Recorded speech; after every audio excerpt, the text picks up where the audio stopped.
morning, everyone. So wonderful to have you all here on this beautiful fall day. My name is Kate Grable, and please continue to enjoy your meal. And as one of the steering committee members of the historic Blackstone Revealed Architecture Tour, I am very delighted to introduce our speaker, Mary Schimmel Bernstein. As an event planner, Mary is president of Events Inc. in Omaha, Nebraska. Her successful event planning career has featured a wide range of memorable experiences, from intimate dinner parties to trade shows. From family reunions to opening of cultural centers, from wedding receptions to a countrywide Jewish reunion and the opening of the first Tri-Faith campus. As a nonprofit leader, Mary is a community leader, having chaired the Reuben Coronation Ball and has served on the boards of the Jocelyn Art Museum, Clarkson Service League, the Junior League of Omaha, and the Salvation Army, to name a few. As a dream fulfiller, Mary is known to be a highly organized, detail-oriented planner, an out-of-the-box thinker, and the ultimate people person. Her empathy and desire to delight each customer has resulted in a lifetime of spectacular events and joyful relationships. And as a Schimmel through and through, she is gracious hospitality, delectable food, stunning presentation are all in Mary's DNA, ushering in Schimmel style in abundance. She was a prominent fixture here at the Blackstone and now at the Cottonwood Hotel. And I welcome Mary Schimmel Bernstein.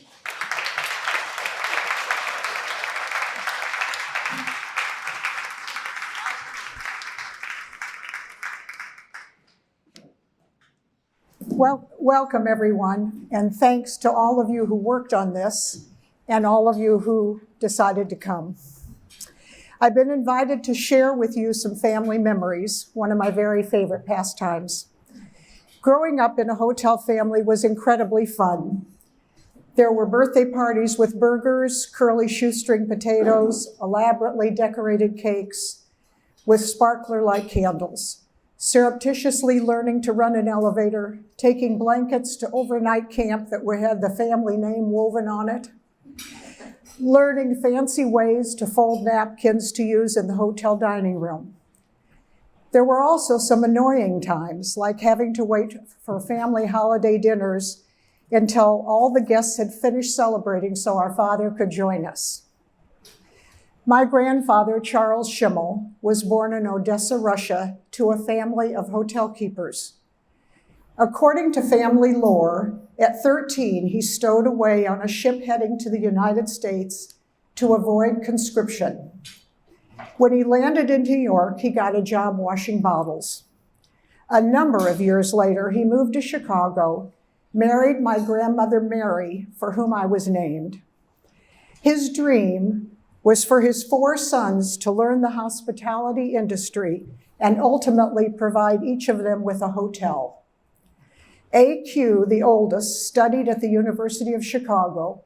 Walter and Edward attended Cornell University's School of Hotel Administration.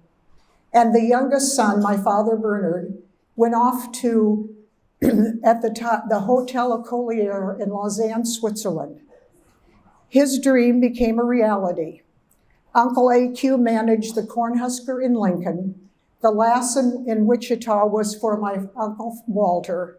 The Blackstone here in Omaha for Edward, and the Custer in Galesburg, Illinois for my dad. Growing up in a small Midwestern town was wholesome and more worldly than one might expect. Because American poet Carl Sandburg was born in Galesburg, and also a Lincoln-Douglas debate took place there, my dad arranged for an authentic Carl Sandburg suite containing historically important Abe Lincoln memorabilia to be created. Carl greeted a ballroom full of guests on opening night. My father's genius as a chef was awakened in Lausanne. At the Custer, Dad personally created menus for the 2 dining rooms, as well as the other Schimmel Hotel restaurants.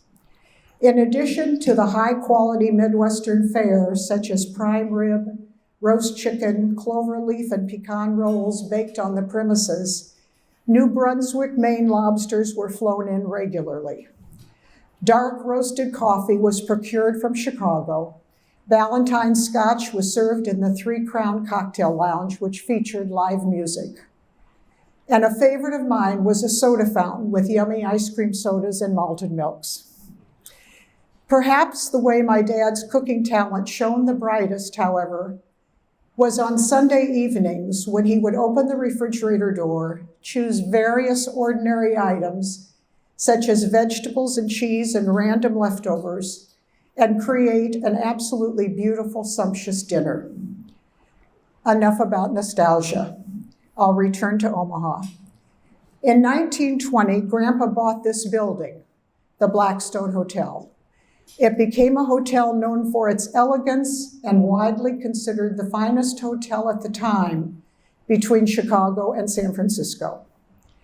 As was the style of great hotels on either coast, it had a few single rooms, but was primarily a residential hotel, with 1 to 2 bedroom apartments on the lower floors and elegant 6 to 8 room apartments with hotel amenities, some with sleeping or sun porches on the upper levels. Each apartment was provided with maid, janitor, and bell service, as well as provisions for the refrigerator. The first floor of the hotel had a dining room that seated about 200, a writing room, a kitchen, soda fountain, cloakroom, and offices. In the basement were a billiards room, smoking room, barber shop, shoe sign parlor, ladies' hair salon, and laundry servants' quarters. There were 2 high-speed elevators up to this 8th floor, which featured a beautiful French ballroom, as you can see has been restored magnificently, and 3 rooftop gardens. Among the attractions of living at the Blackstone were proximity to many businesses, no lawn mowing or snow plowing. It was near the post office, 5 streetcar lines, and the new $1 million Omaha Athletic Club. My grandfather was an entrepreneur as well as a genial host. My grandmother oversaw the housekeeping department. She ran a tight ship, assuring that every guest room was impeccably furnished and clean to standards that passed her inspection. She's credited with inventing a very special kind of pincushion. Unfortunately, no one in the family recalls what that was.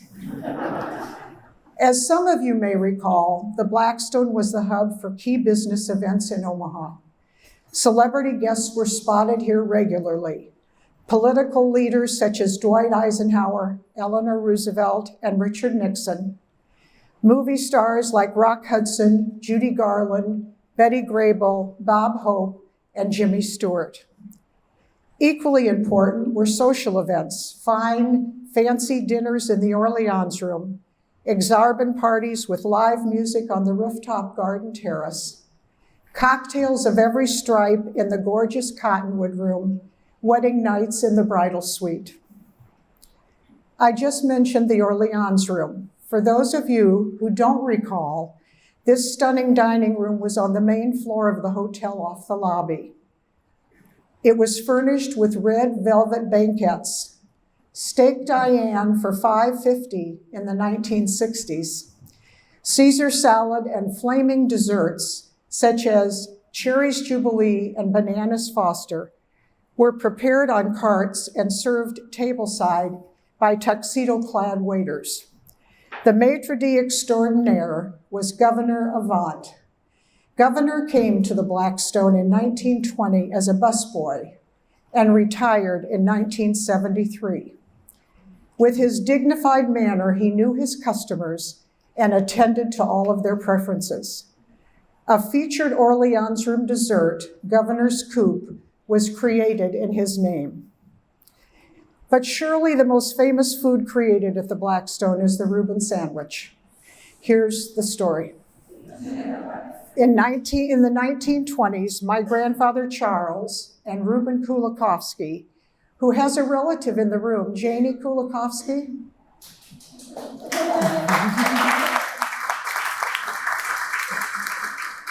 Reuben Kulikowski owned the Omaha Central Market, and their buddies met on Sunday evenings on the top floor of the Blackstone to play poker. Out of each pot, they would save a nickel or a dime, and late in the evening, they would order a light supper to be sent upstairs from the Blackstone kitchen. One night, the group got hungry, and Grandpa asked my dad to send some sandwiches up for the poker group.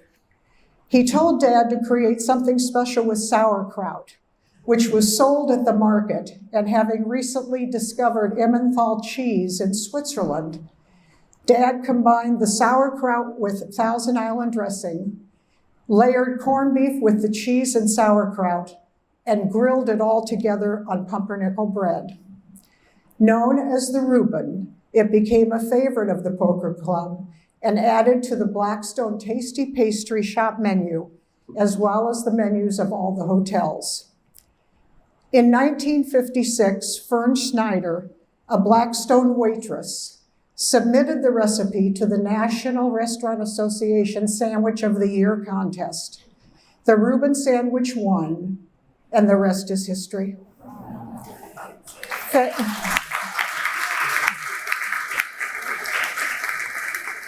Thank you for letting me share these memories of the Blackstone and my family with you. It's incredibly exciting to see this building, the Cottonwood, returning as a beautiful, vibrant center of Omaha's business and social life. Thank you.